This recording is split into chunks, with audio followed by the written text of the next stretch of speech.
در ماه رجب خداوند تعالی این شرف را عطا نمود به پیغمبر خودش را که این را به معراج برد.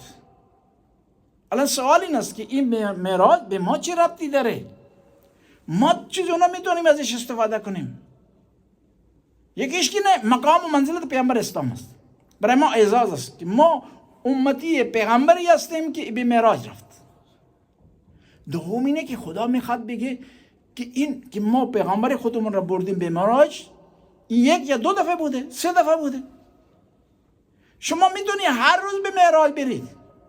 این نماز که استاد میشید، وضو که میگیرید، خودتون را خالص میسازید، الحمد شریف که میگید، رکوع و سجده که میرید، امین کل این اعمالتون معراج هستش.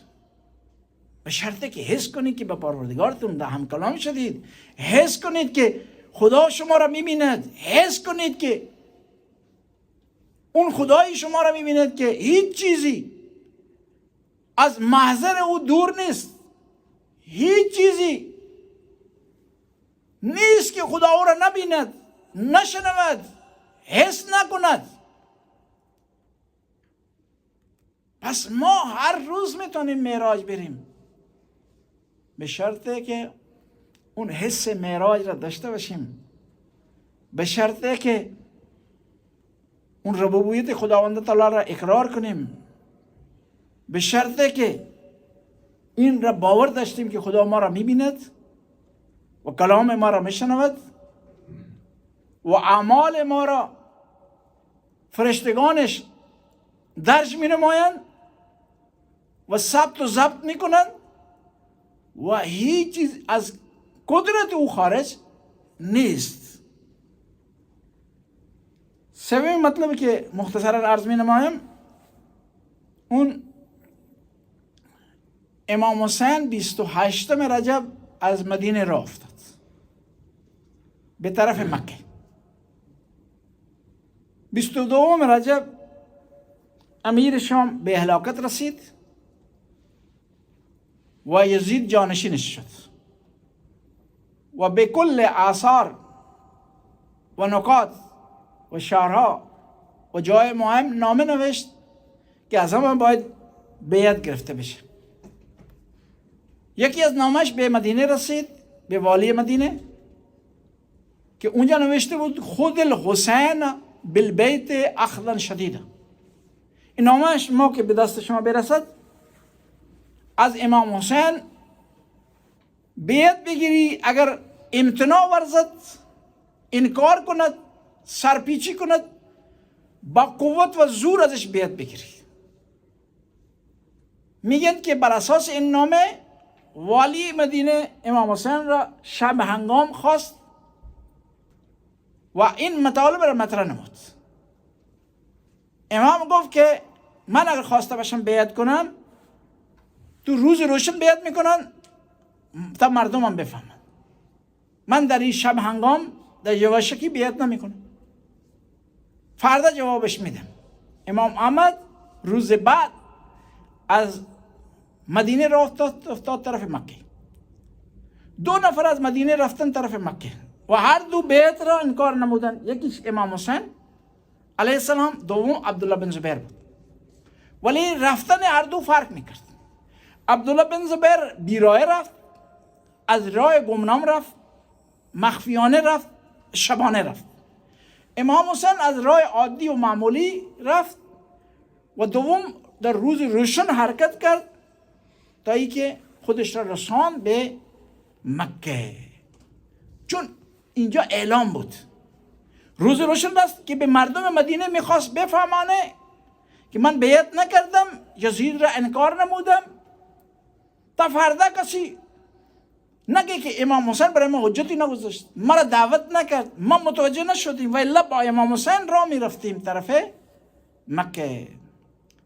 تیسری مناسبت ان ایام کی ہے 28 رجب، وہ امام حسین علیہ السلام کی روانگی ہے مدینہ سے مکہ کی طرف، اور امام حسین کی جو مشن تھا، جو ان کی موومنٹ تھی، اس کا آغاز ہو رہا ہے۔ امیر شام جب مرا تو خط لکھا اس نے، یزید نے، پورے جو علاقوں کو کہ لوگوں سے بیعت لی جائے، اور مدینہ کے والی کو خط لکھا کہ خود الحسین بالبیت اخذا شدیدا، کہ امام حسین اگر انکار کریں تو اس سے زبردستی بیعت لی جائے۔ امام حسین کو رات کو بلایا گیا، امام نے کہا کہ اگر میں نے بیعت کرنی ہوگی تو دن کو کروں گا، روز روشن میں کروں گا، علناً کروں گا، اس طرح رات کو میں بیعت نہیں کرتا ہوں۔ امام آیا، صبح کو روانہ ہوئے، مدینہ سے 2 افراد روانہ ہوئے ہیں مکہ کی طرف، دونوں نے بیعت کا انکار کیا کہ امام حسین علیہ السلام، دوسرا جو عبداللہ بن زبیر۔ ان کے دونوں کے جانے میں فرق یہ تھا کہ امام حسین دن کو نکلے ہیں اور نارمل عام راستے سے گئے جو مشہور راستہ تھا، عبداللہ بن زبیر رات کو نکلے اور غیر مشہور راستے سے، خفیہ راستے سے گیا۔ یعنی امام حسین دن کو اس لیے نکلے ہیں تاکہ اتمام حجت کریں، مدینے والوں کو بتا کر نکلے ہیں، تاکہ کل کو مدینے والے یہ نہ کہیں کہ امام حسین، اگر ہمیں پتہ چلتا کہ امام حسین جا رہے ہیں، قیام کر رہے ہیں، یزید کے خلاف جہاد کے لیے جا رہے ہیں، تو ہم بھی ساتھ چلتے ہیں، ہمیں پتہ نہیں چلا، اس لیے ہم رہ گئے ہیں۔ اس لیے امام حسین نے علناً یہ مشن اختیار کیا تاکہ کوئی آدمی کل کو یہ نہ کہہ سکے کہ اس کو دعوت نہیں ملی، اس کو علم نہیں ہوا، اس کو آگاہی نہیں ہوئی۔ اب یہ دیکھنا ہے کہ امام حسین نے یہ قیام کیوں کیا۔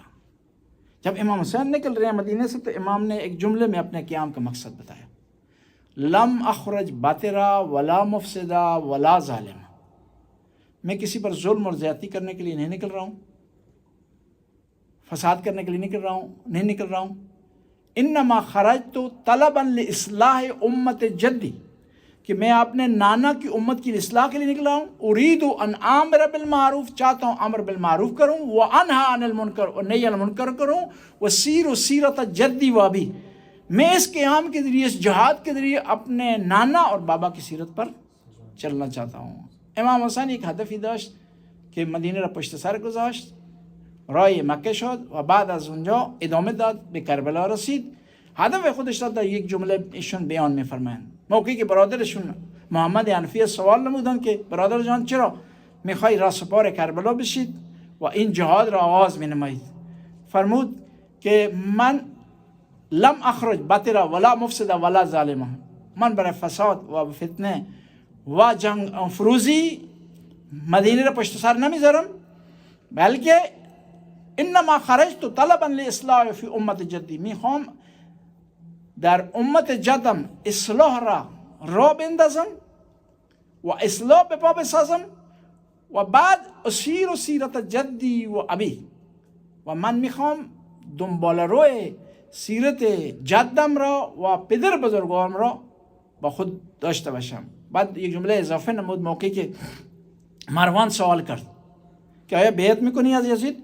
گفت که مثلی لا یبایع مثله، کسی که مثل من باشد، مانند من باشد، از آن کسی که مانند یزید است بیعت نخواهد کرد. بسم الله الرحمن الرحیم.